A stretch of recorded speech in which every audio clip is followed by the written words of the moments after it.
Yeah, hi there. These comments are for MPG. I'm just using your initials for privacy purposes. I apologize. You already told me what you needed. I wasn't reading your email correctly.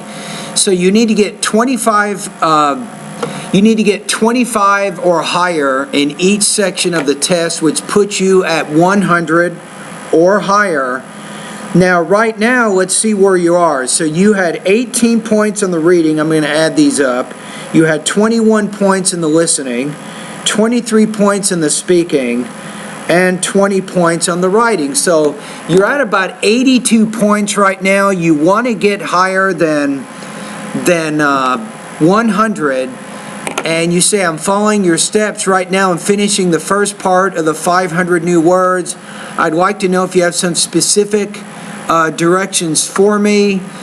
I do, actually. I think I do have some suggestions for you. So I'm going to give you some suggestions on how you can use my course. And I think the vocabulary, especially vocabulary lesson number 4, 5, and 6, those will be very important for you because those are higher level, college level words. So to get that 100, it's going to be important to master those. So stay focused on doing that. But let me just give you some general directions. I probably already told you about this earlier. But you want to make sure that you're getting in a routine every day of reading and listening. Not just at my website, but you're reading newspapers, magazines, and books. I recommend about 45 minutes in your case, especially based on your score. You need to get 7 points higher. So start doing that if you're not doing it already. Now, in addition, you should also be practicing listening every day for about maybe 30 minutes or so. You need to get 4 points higher there. So, with listening, if you have English TV, you can focus on news, documentary, history, and most importantly, science programs. Now, if you don't have English TV, you want to go to the internet, I'll give you 3 websites. Now, obviously, you'll get listening practice in the listening part of my course. You'll get listening practice in the speaking and the writing parts of my course for sure. But you should also be doing some on your own. So if you go to, how about National Public Radio? That's a great website for your listening. Number 2, TED Talks. Number 3, Randall's Cyber Listening Lab. These 3 websites are important. Now, the Randall's Cyber Listening Lab, that's an ESL website. I would advise you to focus on the advanced areas of that course, the more difficult lectures, academic discussions, things of that nature.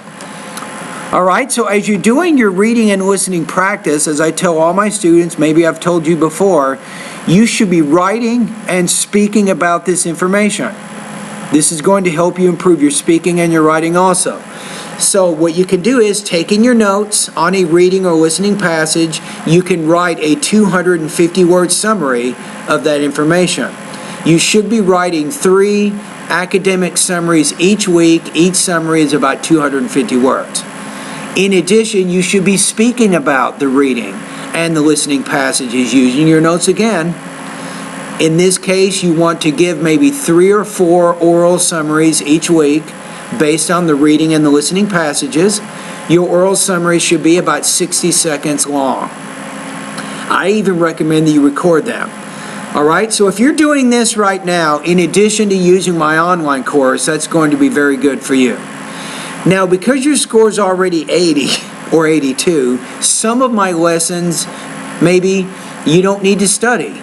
But here's what I recommend for you. First of all, the big 3. Go through the vocabulary, pronunciation, and grammar parts of my course. That's going to be very, very important for you. Do that first. Again, if I have a lesson in my course and you think you already know the information, then skip it. If it's new information, then study it. Now, once you've done the first 3 sections of my course, then you can focus on the reading and the listening parts of my course. Once you've done that, then you can do the speaking and writing. Now, if you want to, I'm not saying you have to, but some students, they know that they cannot get a lot of feedback anywhere else with their speaking and writing. Am I right? So if you want to start sending me speaking and writing practice tests, you can do that on a weekly even a daily basis. I will listen to your speaking personally, and I will give you comments there to help you improve.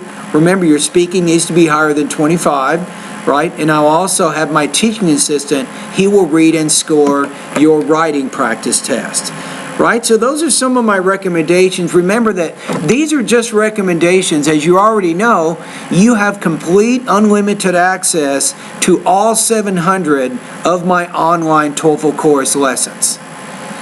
All right, so good luck to you, and have a great day.